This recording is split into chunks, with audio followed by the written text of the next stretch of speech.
My daughter kicked me out of the home I helped her buy, calling me a useless burden. She thought I was a broke old woman, but she never imagined I had the power to become her landlord. Before we dive into this story, make sure you're subscribed and have notifications turned on so you never miss a tale of justice. And I'd love to know, where in the world are you listening from today? Let me know in the comments. Okay, let's get into it. It's funny, the details you remember in the moments your life fractures. I remember the way the late afternoon sun slanted through the large bay window, illuminating the dust motes dancing in the air. It was a beautiful window, one I'd helped my daughter, Sarah, pick out.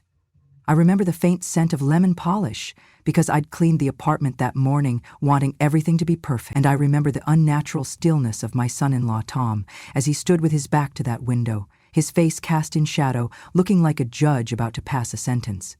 Sarah stood slightly behind him, half hidden, a posture I'd seen her adopt more and more since she married him.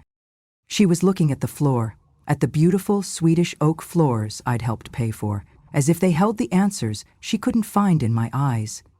They had asked me to sit down, a request so formal and strange in our own home that a knot of ice immediately formed in my stomach. I sat on the edge of the plush gray sofa, another item I'd contributed to, my hands clasped in my lap. The silence stretched, thick and suffocating. It was Tom who finally broke it, his voice devoid of any warmth. "We need to talk about the living situation," he said. It wasn't a conversation, it was a declaration. My daughter, my Sarah, stood there as her husband laid out the terms of my exile. He spoke of finances, of market rates, of the need to optimize their assets. He used cold, corporate language to describe my presence in their home. The home I had made possible for them. He made me sound like a line item on a spreadsheet, a poorly performing stock that needed to be sold off. Through it all, I just watched Sarah, waiting for her to interject, to defend me, to say, "Tom, that's enough, this is my mother." But she remained silent, her gaze fixed on the floorboards, her silence a form of consent that cut deeper than any of Tom's cruel words. I felt my own voice tremble when I finally spoke. "Sarah, what is this?" I asked, my plea directed only at her. She finally looked up, but her eyes were distant, glazed over with a justification she had clearly been rehearsing. She took a small step forward, not quite meeting my gaze. "Mom," she said, her voice thin and reedy, "things are tight right now. We've been thinking, and we just—" She faltered, looking back at Tom for support. He gave a slight, almost imperceptible nod. That little nod was all it took. Sarah's spine straightened, and the daughter I knew vanished, replaced by this cold, pragmatic stranger. "We're sorry, Mom," she said, the words falling like stones into the quiet room. "But we just can't afford an extra mouth to feed." An extra mouth to feed. The phrase echoed in the cavernous space that had just opened up inside my chest. It wasn't just the cruelty of the words, it was the calculation behind them. I wasn't her mother, a family member who had sacrificed for her, who had given her a $100,000 head start in life.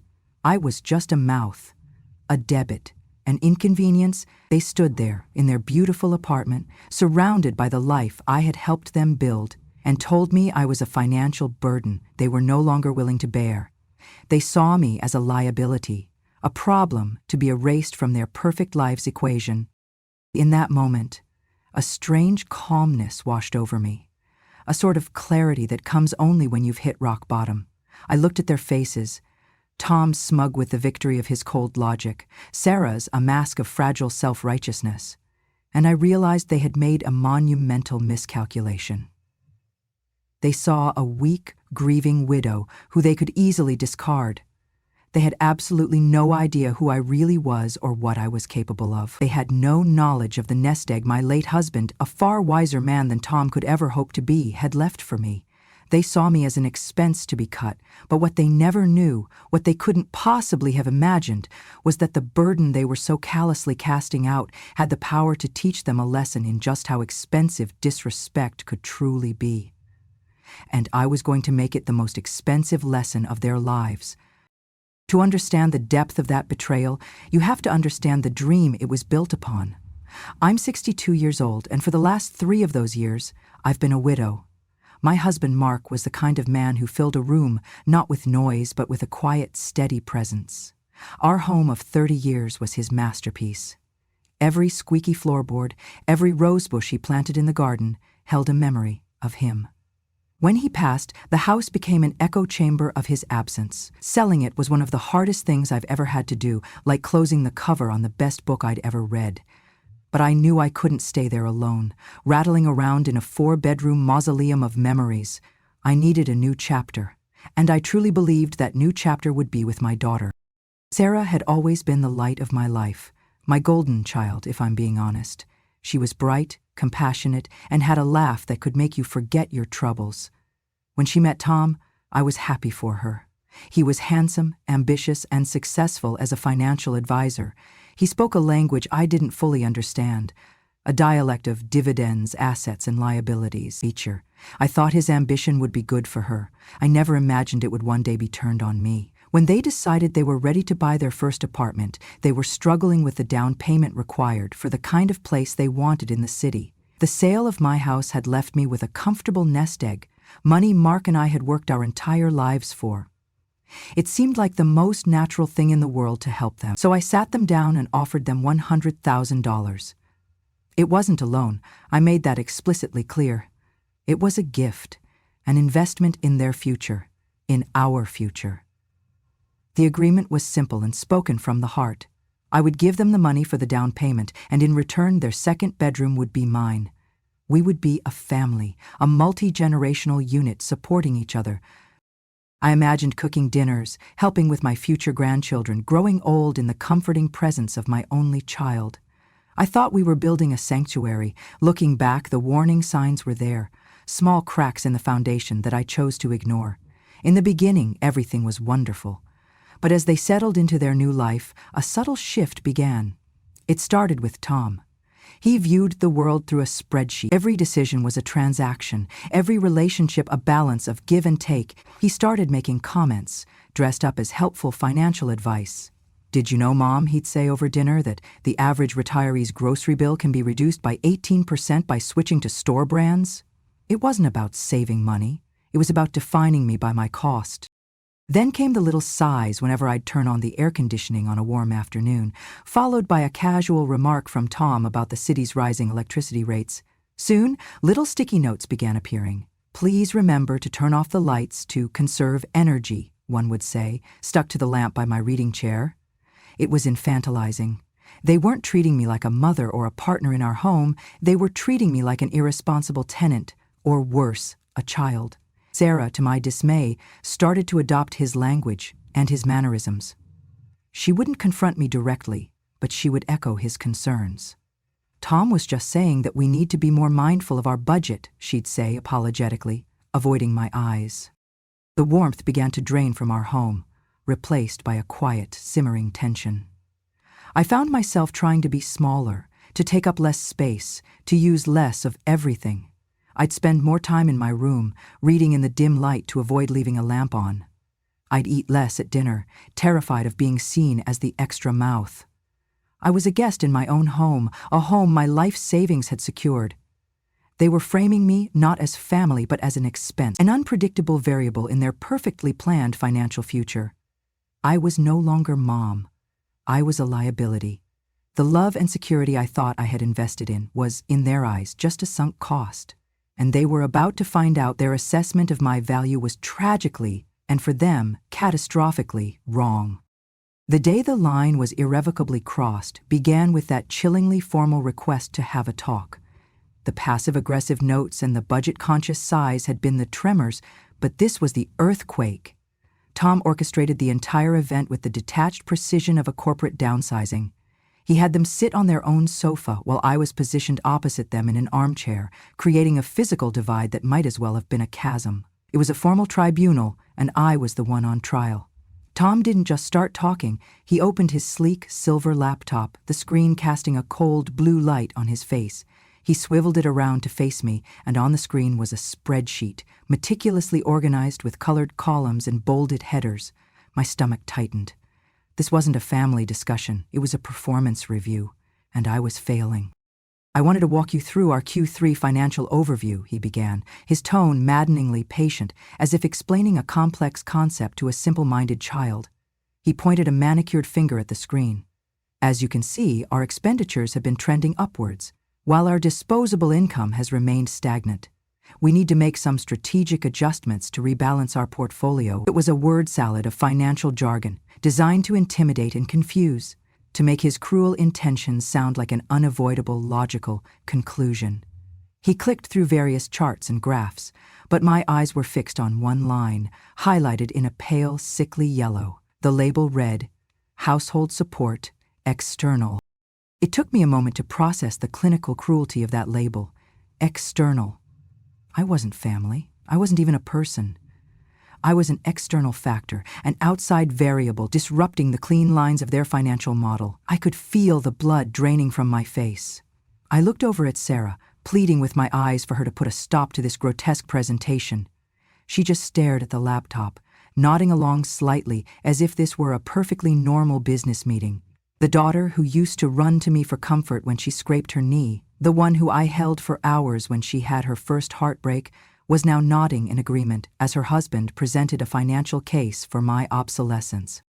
After Tom finished his soulless monologue, he closed the laptop with a soft final click. The silence that followed was heavy, expectant. He looked at Sarah, a silent command passing between them. It was her turn to deliver the verdict. This, I realized, was part of the strategy. He would be the cold, rational executioner, and she would be the reluctant, emotional face of the decision, making it seem like a pained conclusion they had come to together. She took a shaky breath and finally met my eyes, but her gaze was veiled. "Mom," she started, her voice barely a whisper. "What Tom is trying to say is that we've found ourselves in a difficult position." She wrung her hands in her lap, performing a pantomime of distress. "We've been running the numbers, and the second bedroom represents a significant untapped revenue stream." An untapped revenue stream. My home, my bedroom, the room where I kept the last few pictures of my husband, the room where I slept and dreamed and mourned, was now an untapped revenue stream. The coldness of the phrase, so clearly borrowed from Tom's vocabulary, was like a slap in the face. I just stared at her, unable to form a response. Seeing my shock, she pressed on, the words coming out in a rush, as if saying them quickly would lessen their impact. "We've already looked into it. We could get at least $1,000 a month for your room. That's $12,000 a year, Mom. That could go towards our investments or a new car?"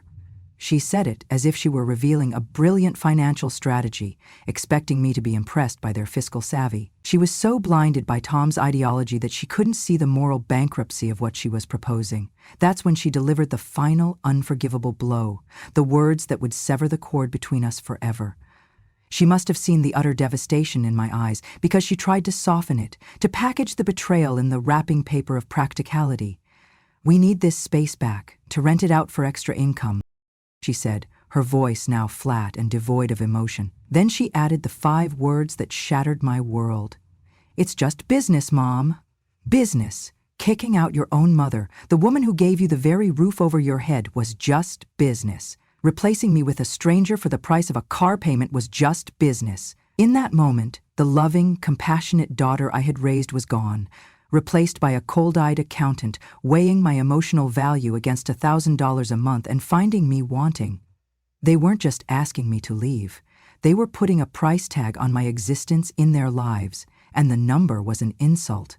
The love I had poured into her, the sacrifices I had made, the future I thought we were building together, it was all worthless. In the face of their ambition, they had made their calculation. And as I sat there, stripped of my role, my home, and my dignity, I began to make a calculation of my own. They thought this was a simple business transaction, and I decided right then and there that I would treat it as one. They thought this was a simple business transaction, and I decided right then and there that I would treat it as one. I didn't cry, I didn't scream, I didn't beg. I simply stood up, the springs of the armchair groaning in protest, and looked at them both. "I see," I said, my voice steady, betraying none of the seismic shock that was tearing through me. "You'll need me to vacate the room. When would be convenient?" My composure seemed to unnerve them more than any emotional outburst could have. Tom, ever the planner, recovered first. "We think 1 week is a reasonable time frame," he said. I simply nodded, turned, and walked back to my room. To the untapped revenue stream, and closed the door behind me. I spent the next 7 days packing up my life with a quiet, methodical fury. Each photo of my husband, each book I packed into a box, was a reminder of a life built on love and loyalty, concepts that were now completely alien in this house. Sarah and Tom avoided me, communicating through brief, polite text messages, as if I were a departing Airbnb guest. They mistook my silence for defeat. They thought I was a broken old woman, shuffling away with my tail between my legs. They had no idea my silence was the calm before a storm of their own making. My new home was an extended-stay motel on the edge of town, sandwiched between a roaring freeway and a 24-hour diner. The room smelled of stale cigarette smoke and the faint chemical scent of industrial-strength carpet cleaner. The thin walls vibrated with the rumble of passing trucks, and the window looked out onto a flickering neon sign. It was the complete antithesis of the beautiful, sun-drenched apartment I had just left. I sat on the edge of the stiff polyester bedspread and allowed myself a single moment of grief. I cried not for the loss of the home, but for the loss of the daughter I thought I knew. But as the tears subsided, something else took their place. A cold, hard resolve. They had drawn the battle lines. It was time for me to start drawing my own. After a week of stewing in that desolate room, a tiny, foolish sliver of hope prompted me to call Sarah. Maybe, I thought, now that I was gone, the reality of what she had done would sink in. Maybe I would hear a trace of remorse in her voice. I was wrong. When she answered, her voice was brisk and distant. "Oh, hi, Mom," she said, the sound of keyboard clicking in the background. "Is everything okay? I'm a bit busy right now, getting ready for a meeting." I told her I was just calling to check in, that I was feeling lonely. I asked if we could maybe get a coffee just to talk. There was a long pause on the other end of the line, followed by an audible sigh. "Mom, I really don't think that's a good idea right now," she said, her tone laced with impatience. "We all need some space to adjust to the new arrangement." Then she delivered the line that proved she was truly gone, completely assimilated into Tom's transactional worldview. "Look, I know this is hard, but we have to stop being sentimental. In this economy, sentimental value is a luxury we just can't afford." She spoke about our relationship as if it were an antique piece of furniture that no longer fit her modern decor. She wasn't just my daughter anymore. She was Tom's parrot, repeating the heartless rhetoric he had taught her. As if that conversation weren't enough to extinguish any lingering hope, my phone buzzed with a text message just minutes after I hung up. It was from Tom. It read, "For legal clarity, please direct any future communications through our lawyer if they pertain to the money you gifted us for the down payment. We consider the matter closed." I read the message 3 times, the words blurring. This was an escalation I hadn't anticipated. It was a threat.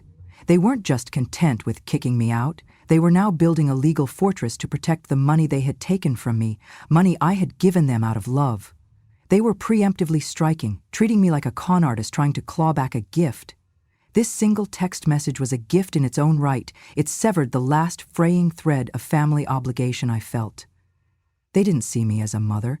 They saw me as a potential plaintiff. The final, public humiliation came a week later. My sister called, her voice trembling with anger. "Have you seen Sarah's social media?" she asked. I hadn't. I didn't have the heart to look. My sister directed me to the post, and there it was. It was a photo of Sarah and Tom standing in their living room, my absence making the space look vast and empty. They were clinking champagne glasses, their smiles wide and painfully artificial, beaming at the camera. The caption was, "What twisted the knife?" Finally, starting our next chapter, just the 2 of us, so excited for what the future holds. Financial freedom. Declutter your life. Declutter your life. I was the clutter.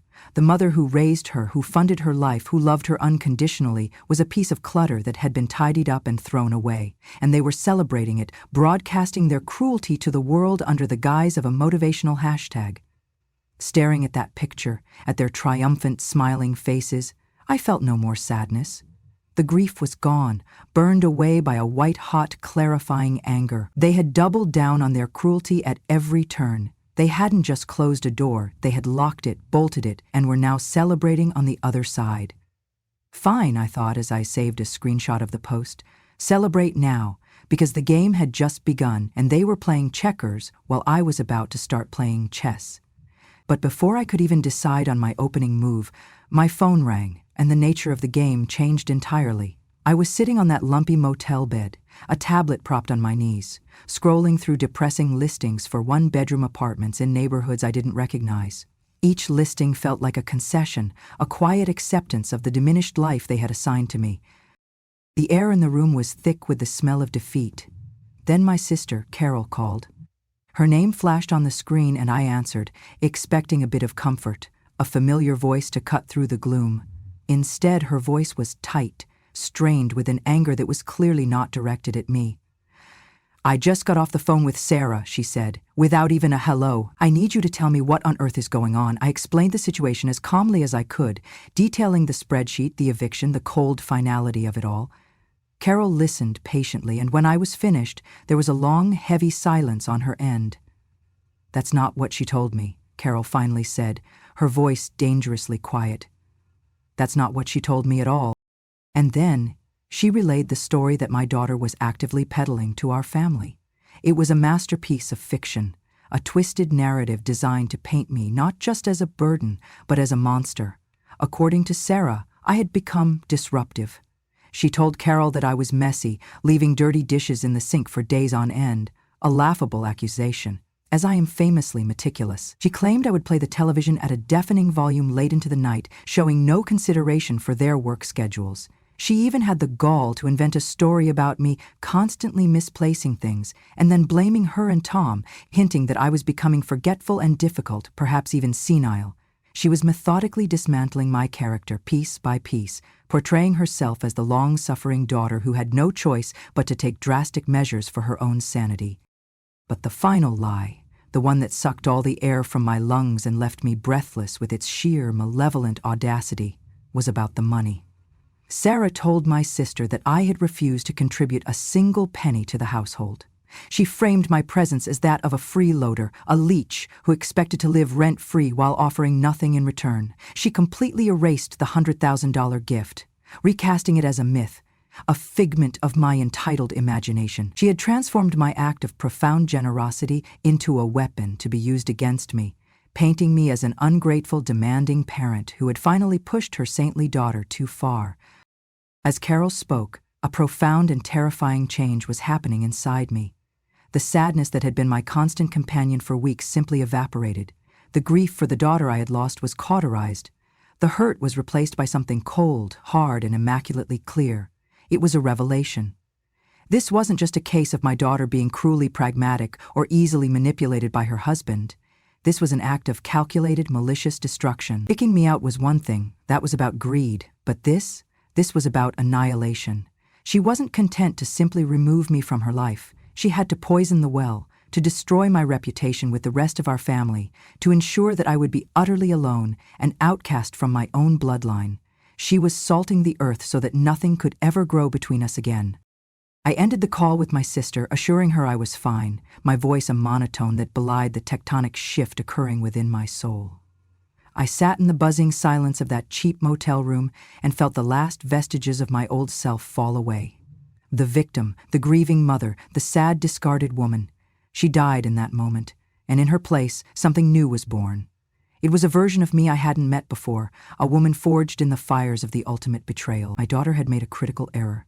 She assumed the only thing she had to fight was my sadness. She never planned for my intelligence, she never planned for my resolve, and she certainly never planned for my resources. She had escalated the conflict from a private matter of cruelty to a public campaign of character assassination. She wanted to erase me. Fine, I would give her a new story to tell everyone, a true story. A story where I was no longer the victim, but the architect of a justice so perfect, so fitting, that it would follow her for the rest of her life. My decision was solidified. This was no longer just about finding a new place to live. It was about taking back everything they had tried to strip from me, my dignity, my security, and my power. This was no longer just about finding a new place to live. It was about taking back everything they had tried to strip from me, my dignity, my security, and my power. My daughter and her husband had made a fatal error in their cold calculations. They had assessed my net worth based only on what they could see. They saw the money from my house sale, the money I had so freely given them, and assumed that was the entirety of my financial world. They saw a widow who was dependent on them, and in their arrogance, they never once considered that I might have resources they couldn't even begin to comprehend. They had forgotten about my husband, Mark. While Tom was a flashy financial advisor who spoke in buzzwords and built his career on managing other people's money, my Mark was a quiet, brilliant investor who had spent decades carefully and patiently building our own. He didn't boast about it, but he was a master of the long game, and he had left me with his masterpiece, a substantial portfolio of stocks and bonds, a secret war chest he always referred to with a wry smile as our rainy decade fund. It was money I had never touched, a sacred trust I had planned to live off of in my much later years. Sarah and Tom knew nothing about it. They thought they had drained my resources, when in reality they had only taken the bait from the hook. My first practical step was to find a permanent home. I hired a real estate agent, a kind, no-nonsense woman named Jean, and we began the dispiriting task of touring small, sad condos. Each one felt like a confirmation of the diminished life Sarah and Tom had envisioned for me. They were all beige boxes with low ceilings and views of parking lots or brick walls. It was in the middle of touring a particularly grim unit that smelled faintly of boiled cabbage that Jean, trying to lift my spirits, made a comment that changed everything. "You know," she said, leaning against a kitchen counter made of cheap laminate, "it's a strange market right now. In some cases, it's almost easier to buy an entire small building than it is to get into a bidding war for a single decent condo." She meant it as a throwaway remark, a bit of industry gallows humor, but for me, in that moment, the words landed like a lightning strike. An idea so audacious and absurd began to form in the back of my mind. It was a flicker of dark, ironic humor, a thought I almost dismissed as a fantasy. But it refused to be dismissed. I looked at Jean, and with a small, wry smile, I asked, "Just for fun, Jean, do you happen to know who owns the apartment building on Elm Street, the Parkview Terrace?" Jean gave me a curious look, but she dutifully tapped the address into her tablet. "Let's see, looks like it's owned by a private individual, not a big corporation, a man named Arthur Vance." She shrugged. "Probably owned it forever. Why do you ask?" "No reason," I said, a little too quickly. "Just curious." But the seed had been planted. For the rest of the day, the thought followed me, growing from a fanciful joke into a tangible, thrilling possibility. It was insane, of course. People like me didn't just buy entire apartment buildings. But then again, people like me weren't supposed to be living in a motel after being kicked out by their own child. The old rules no longer applied. An hour later, as I was sitting in my motel room staring at the wall, my phone rang. It was Jean, and her voice was crackling with an excitement that was completely out of character for her. "Okay, you are not going to believe this," she said, her words tumbling out. "I got curious after you asked, so I made a call to a colleague who knows that neighborhood." "Arthur Vance? The owner of that building?" "He's in his 80s, his wife just passed, and he's desperate to sell so he can move to Florida to be with his sister. And get this, he wants to avoid the hassle of a public listing. He wants a quiet, all-cash, off-market deal, and he wants it to close yesterday." I sat up straight, my heart beginning to hammer against my ribs. The room, which had felt like a prison cell just moments before, suddenly felt like a command center. The universe wasn't just presenting an opportunity, it was serving it up on a silver platter. "Jean," I said, my voice low and steady, "how much does he want?" She named a number. It was high, of course, but as she spoke, I was already doing the math in my head. I pictured Mark's portfolio, the quiet, steady accumulation of years of his wisdom. The rainy decade fund. It was more than enough. The weapon I needed had been sitting there all along, a silent testament to a husband's love and foresight, and the target was presenting itself in a way I could never have planned. This wasn't just a random act of fate. This was a unique convergence of my hidden resources and a once-in-a-lifetime opportunity. It was perfect. It was poetic. It was justice. "Jean," I said, a cold, clear sense of purpose washing over me, "I want you to draft an offer, an all-cash offer for his full asking price. We will use an anonymous LLC. My name is to appear nowhere on any document he or anyone else sees. And Jean, we're going to close on this so fast it will make his head spin." The plan was no longer a fantasy. It was born. I was no longer just looking for a new home. I was about to become the landlord of the daughter who had called me a useless mouth to feed, and rent was about to go up. The plan was no longer a fantasy. It was born. I was no longer just looking for a new home. I was about to become the landlord of the daughter who had called me a useless mouth to feed, and rent was about to go up. The very next morning, I traded the drab anonymity of the motel room for the polished mahogany of my late husband's financial advisor's office. Mr. Davies had managed Mark's portfolio for 20 years, a kind, silver-haired man who had always treated me with gentle deference. When I sat down and told him I needed to liquidate a significant portion of the fund and that I needed the cash available within the week, his professional calm flickered for just a moment. He raised his eyebrows. "That's a very aggressive move, if you don't mind me saying. May I ask what this is for?" he asked, his voice laced with gentle concern. I looked him in the eye and said, "I'm making a real estate investment, Mr. Davies, a long-term asset." He must have heard the steel in my voice, because he didn't ask another question. He simply nodded and said, "Consider it done." True to his word, the funds were transferred into my account within 72 hours. Seeing that number on my banking statement wasn't just reassuring, it was empowering. It was the physical manifestation of my husband's lifelong work, and I was about to use it to secure my future and deliver a lesson in consequences. My next call was to a lawyer, a sharp, efficient woman recommended by Jean. I explained the situation, omitting the personal details. I was a private investor making an anonymous acquisition. She understood immediately. "Anonymity is key in these situations," she said, her voice all business. "We'll set up a numbered LLC. It will be the purchasing entity. Your name will be a ghost, completely untraceable to the property." Within a day, Summit Real Estate Ventures LLC was born. The name was intentionally bland, corporate, and soulless. It was the perfect shield, a reflection of the very just business attitude my daughter and her husband had championed. They wanted to deal in the cold, impersonal world of finance, and I was about to give them exactly what they wanted. With the money secured and my corporate identity established, Jean moved with lightning speed. She drafted the offer, all cash, for slightly above Arthur Vance's asking price. It was a strategic move, designed to be so irresistible that he wouldn't even think of waiting for another buyer. We included a clause for a rapid 2-week closing. It was an offer meant to overwhelm and conclude.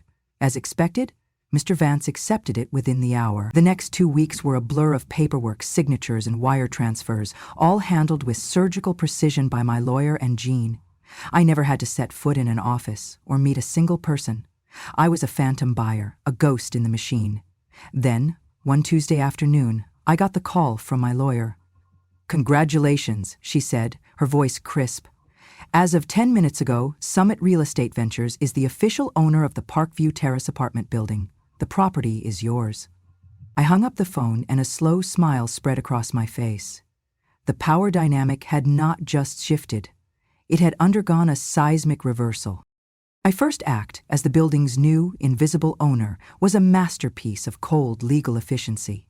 I instructed my lawyer, who now also acted as my property manager, to prepare a notice for every tenant in the building. It was a standard, legally compliant letter, printed on heavy cardstock with the LLC's formal letterhead at the top. It informed the residents of the change in ownership and, more importantly, of a necessary market rate adjustment to their monthly rent. The notice period was the legally required 60 days. And the new rental rate? I had Jane pull the numbers for the most expensive, newly renovated luxury apartments in the most desirable part of the city. We used those as our benchmark. The new rent, legally defensible but astronomically high, was exactly triple their current rate. It was a number designed not just to pinch, but to break them. That evening, I drove by the building. I didn't get out of the car. I just sat across the street and watched as the lights in the windows flickered on, one by one. I imagined the crisp, white envelope being slipped under each door, under their door.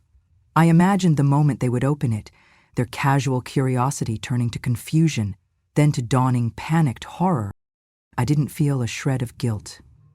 I simply felt the quiet, satisfying click of a perfectly sprung trap. The clock was now ticking. 60 days. The 60-day clock was now ticking. For 2 days I heard nothing. A part of me had expected an immediate frantic call, but the silence told me they probably hadn't even opened the letter yet, likely mistaking it for junk mail. I imagined it sitting on their polished entryway table, an innocuous white envelope containing the explosive device that would demolish their carefully constructed world. I spent those 2 days in a state of calm anticipation. I moved out of the depressing motel and into a comfortable short-term furnished apartment.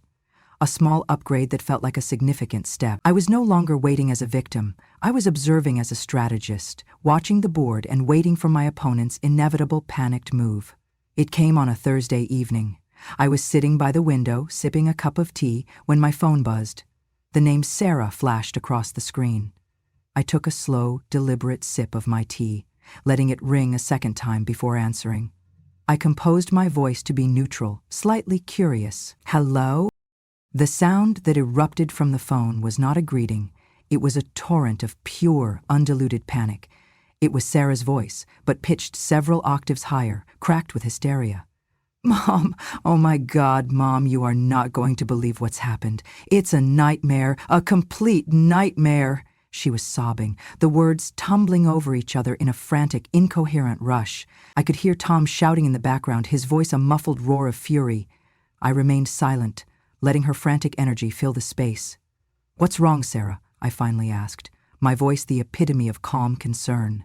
"The building?" she shrieked. "Some soulless corporation bought our building. They sent a letter, a horrible, formal letter. Mom, they're tripling our rent, tripling it. It's over $6,000 a month. Who can afford that? It's insane, it's predatory, it's evil. A soulless corporation." The name my lawyer had chosen, Summit Real Estate Ventures, had done its job perfectly.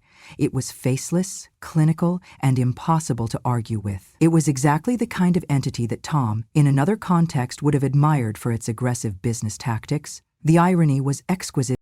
"We're going to be homeless, Mom," she wailed, her voice breaking. "We have 60 days to either pay this insane amount or get out. 60 days. We can't afford it. We'll have to move. But where would we go? We'll lose everything, all the money we put into this place, all the money you gave us. It'll all be gone." And there it was. A mention of the money I had gifted them, now framed as a tragic loss she was suffering, with no acknowledgement of the fact that the gift came with a promise to house me. She was so consumed by her own self-pity that she couldn't see the gaping hypocrisy in her own words.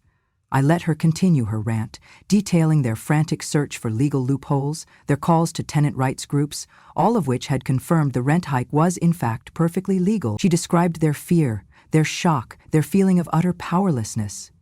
It was a detailed blow-by-blow account of her world falling apart, and I listened with the detached interest of a researcher observing a long-awaited chemical reaction. Then, after her sobs had subsided into choked, hiccuping breaths, came the moment that I had been waiting for, the moment of supreme, unbelievable audacity. There was a pause, and then her voice dropped to a small, pleading whisper, the voice of a little girl asking for a favor she knew she didn't deserve. "Mom," she sniffled, "I know this is a lot to ask. I know things have been tense between us, but Tom and I were talking, and we have nowhere to go. We were wondering, can we come stay with you? Just for a little while, just until we can figure things out?" I held the phone away from my ear for a second and just stared at it. The sheer, unmitigated gall of the request was a thing of perverse beauty. It was a monument to her complete lack of self-awareness. She had kicked me out, her own mother, calling me a useless mouth to feed, and then, at the first sign of trouble in her own life, her immediate solution was to turn me back into a resource she could exploit. My home, wherever that might be, was once again a convenient stopgap for her, a free utility to be used until she found something better. I could hear Tom in the background now, coaching her in a harsh whisper. "Did you ask her? Ask her. Tell her it's an emergency." They had planned this. This wasn't just a desperate, off-the-cuff plea. It was a calculated move. I brought the phone back to my ear. The silence on my end was stretching on, and Sarah's breathing became more ragged with anxiety. "Mom, are you there? Please, we're desperate." I let the silence hang in the air for one moment longer, savoring the weight of it, savoring the absolute power I now held. They thought they were appealing to a mother's lingering pity. They had no idea they were pleading their case directly to the soulless corporation that held their entire future in its hands. The confrontation they dreaded was already happening, and they were completely, blissfully unaware of who they were really talking to. They were pleading their case directly to the soulless corporation that held their entire future in its hands. The irony was so thick I could almost taste it. I let her desperate pleas were desperate, hang in the air between us, a monument to her spectacular lack of awareness. I could have let her go on, but the time for games was over. It was time to pull back the curtain and show them who was truly running the show. I took a slow, deep breath, not to calm my nerves, I'd never been calmer, but to savor the final moment of their ignorance. I held the fate of their meticulously planned life in the palm of my hand, and all it would take was a few simple words to bring it all crashing down. "A soulless corporation, you say?"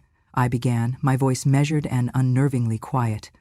It was not the voice of the sad, lonely mother she had spoken to just moments before.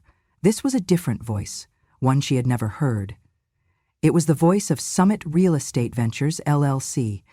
The change in my tone was so abrupt it stopped her crying instantly. There was a sharp intake of breath on her end of the line. "What?" she whispered, confused.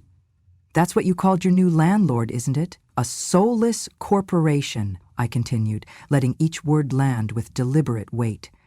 "But you've made a small mistake in your assessment, Sarah. It's not a corporation." I paused, letting the silence stretch, letting her mind race to catch up. And then I delivered the blow. "No, Sarah, it's not a corporation, it's me." Dead silence. It was a silence so profound, so absolute, it felt as though the connection had been cut. It was a void. I could picture her perfectly, standing in her beautiful living room, the phone pressed to her ear, her face a mask of blank, uncomprehending shock. The gears in her mind would be grinding, trying to process a reality that was simply too impossible to accept. Then I heard a muffled sound, the frantic, furious voice of Tom in the background, shouting, "What is it? What did she say? Sarah, talk to me!" His voice seemed to break the spell. Sarah's breath came back in a ragged gasp. You what?" she stammered, the words barely audible, laced with a dawning horror that was more satisfying than any screaming rage could ever be. That's not possible. You're lying." "Am I?" I replied, my voice still perfectly level, perfectly calm. "Think about it. An anonymous, all-cash buyer who wanted to close in 2 weeks. A new management company that knows your name. You taught me a very valuable lesson a few weeks ago, you and Tom. I just wasn't the slow student you thought I was." I could hear her starting to sob again. But these were not the crocodile tears of self-pity from before. These were the harsh, guttural sounds of genuine despair. The sound of a world imploding. "You told me it was just business," I said, quoting her own words back to her, the words that had shattered my heart and simultaneously forged my resolve. "You taught me that a home is not a sanctuary for family. It's an asset to be monetized, an untapped revenue stream, remember? I simply learned your lesson. I decided to rebalance my own portfolio." "Mom, please," she begged, her voice dissolving into a pathetic whimper. "You can't do this to us. You can't." "I'm not doing anything to you that you didn't do to me," I stated, the finality in my voice like the closing of a vault door. "You made it very clear what our relationship was. You didn't want a mother living in your home, you wanted a tenant. Well, congratulations, Sarah, you have one, except the roles are reversed." I took one last breath and delivered the final sentence, the one that codified my victory and her defeat into the cold, hard language she and her husband understood best. "Now you have a landlord. Rent is due on the 1st of the month. Don't be late." And with that, I pressed the red icon on my screen. I hung up the phone. I didn't slam it down. I didn't throw it across the room. I simply ended the call, cutting off her pleas, her sobs, and her excuses with the simple, quiet press of a button. The silence that filled my own apartment in that moment was not empty. It was full. It was full of justice. It was full of peace. The transaction was complete. The transaction was complete. In the quiet that followed that final definitive click, I felt a sense of profound peace settle over me.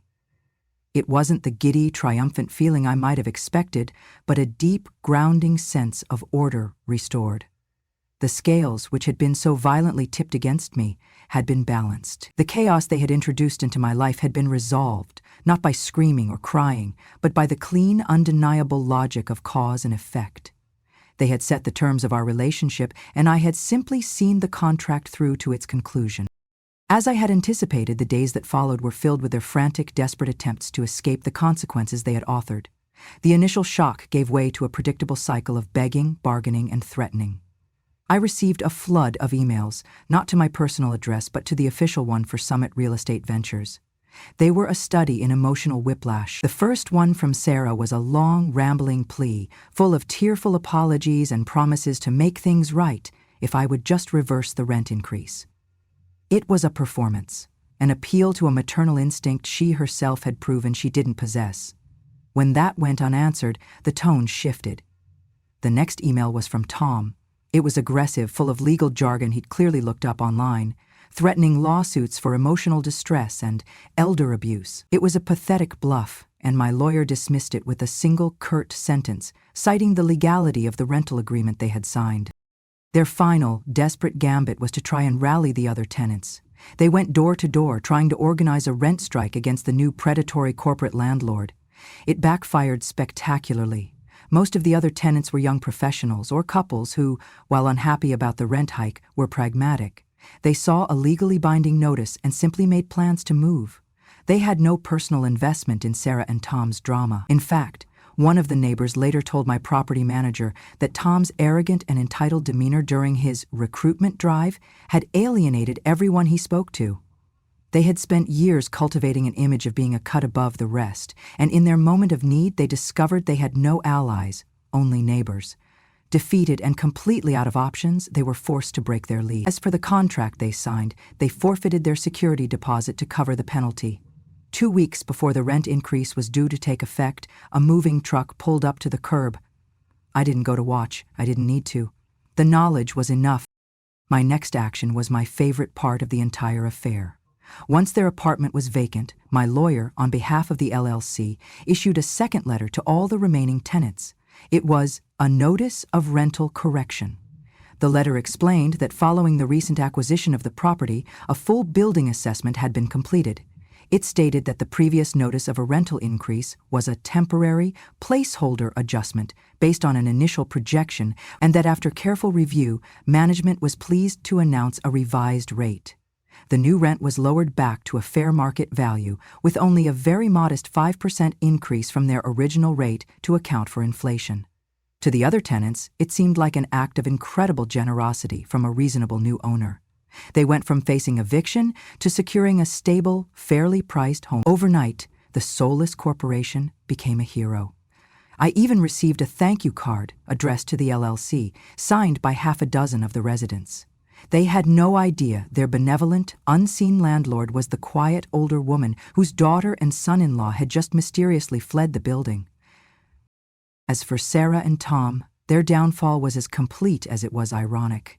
They ended up in a cramped, one-bedroom apartment in a rundown complex, an hour's commute outside the city, the only place they could afford after breaking their lease.